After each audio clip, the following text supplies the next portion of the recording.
بسم الله الرحمن الرحيم waxaan marka hore aad u salaamayaa bulshada reer Somaliland magacaygu waa Cabdilaahi Cabdiraxmaan Aare waxaan ahay musharax u taagan xildhibaanimada golaha wakiilada Jamhuuriyadda Somaliland waxaan ka sharaxanahay xisbiga kulmiye astaantaydu waa haruud weeyaan astaantaydu haddaan wax yar idinka iftiimiyo aniga taariikhdayda waxaan ku dhashay magaalada Togo Chale oo ka tirsan gobolka Goboley hase ahaatee waxaan ku barbaaray magaalada Boorama oo aan ku koray waxbarashadeedii dugsi hoose iyo dhexe iyo saraba waxaan ku qaatay iyo jaamacad heerka koowaadba waxaan ku qaatay magaalada Boorama waxaan ahaa ardaydii labadii ugu horeeyay ee ka baxay magaalada jaamacadda Amuud jaamacadda Amuud baan ka baxay oo ka qalin jabiyay kulliyadda waxbarashada heerka koowaad farsano degree program waxa kale oo aan haystaa shahaadada masterta oo aan iyadana ka diyaariyay horumarinta xuduudda shaqaalaha aan ka diyaariyay xagga shaqada waxaan ka shaqeeyay qaybo kala duwan oo arrimaha bulshada ah ayaan ka shaqeeyay waxaan ka shaqeeyay arrimaha waxbarashada waxaan muddo dheer baraka ahaa jaamacadda Amuud oo aan ilaa imika ku lug leeyahay oo ilaa imika waxaan ka dhigo waxaan ka mid ahaa maamulkii jaamacadda Amuud oo soo maray xafiisyo iyo heerar kala duwan baan soo maray waxaan iyada lafteeda ka tirsanaa xagga waxbarashada aan ka shaqeeyay hay'ado iyo shirkado kala duwan iyagana oo ka shaqeeya arrimaha la talinta waxbarashada iyo tababarada ayaan iyaga laftoodana aan aad uga shaqeeyay waxa kale oo aan aad ugu lug leeyahay oo iyadana aan ka shaqeeyaa ganacsiga waxaan abuuray shirkado gaar loo leeyahay kuwa anigu aan abuuray oo anigu leeyahay iyo kuwa aan dad la wadaagay waqtiyadii aan soo dhameeyay waxbarashada heerka labaad dalka dib ugu soo laabtay ayaa waxaan aasaasay shirkad ka shaqeysa arrimaha shirkad keenta qalabka baabuurta iyo arrimahaas oo aan markaas dhigeeduna ahaa magaalada Togo Chale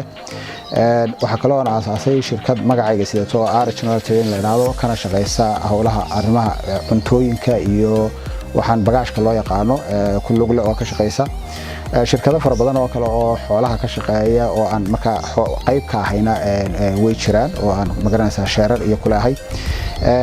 waxa aan u taaganahay inaan noqdo xubin ka tirsan xildhibaanada golaha wakiilada ee Jamhuuriyadda Somaliland waxaan aaminsanahay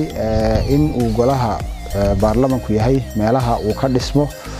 qaran uu ka tooso ayaan aaminsanahay sida awgeed baan isku soo taagay inaan noqdo xubin ka tirsan kuna matala gobolka Awdal aan ku matalo waxaan hiigsanayaa oo himiladaydu tahay in aan ka shaqeeyo arrimo fara badan oo la xiriira arrimaha sharci dejinta oo ah shaqooyinka ugu waaweyn ee goluhu leeyahay oo aan ugu talagalay inaan ku toosino ama lagu soxo hawlaha shaqo ee uu qaranku uu leeyahay ama hay'adaha fulintu ay kulay gacanta ku hayaan waxa kale oo aan rabaa in aan matalo dadka guud ahaan Jamhuuriyadda Somaliland laakiin gaar ahaanna gobolka aan magaranaysa matali doono oo ah gobolka Awdal marka waxaan run ahaantii inaan matalo in aan codkooga noqdo in aan danaha ay danaynayaan runtii aan geeyo golayowga iyo miisaska kulay lagu doodayo ee arrimaha lagu falanqeynayo in aan geeyo ayay tahay arinta aan hiigsanayo arrimaha aan magaranaysa aan target gareynayo hadii la yiraahdo inaan gaaro oo ka xaqiijiyo run ahaantii waxaan aad ugu dhex jiraa bulshada qaybaheega kala duwan waxaan xogaal u ahay duruufaha iyo xaaladaha ay ku sugan yihiin bulshada qaybaheega kala duwan sidaan hore u tilmaamay waxaan la shaqeeyay ka shaqeeyay arrimaha bulshada waxaan ka shaqeeyay arrimaha waxbarashada waxaan ka shaqeeyay arrimaha ganacsiga oo dhammaan meelaha ay bulshadeenu tiirarka ay ku dhisan tahay kamida sida awgeed marka aan doonayo inaan tago golaha wakiilada waxaan la tagi doonaa khibradda aan ka helay dhammaan dhinacyada kala duwan ee bulshada ah ee aan la soo shaqeeyay ayaan la tagayaa waxaan la tagayaa xogtii iyo magaranaysa macluumaadkii aan ka helay intii aan ku dhex jiray magaranaysa qaybaha kala duwan ee bulshada aan ku dhex jiray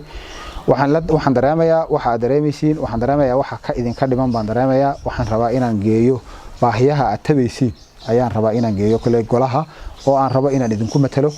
sida ogeed waxaan mar labaad iyo mar saddexaadba aan marti idinka ahay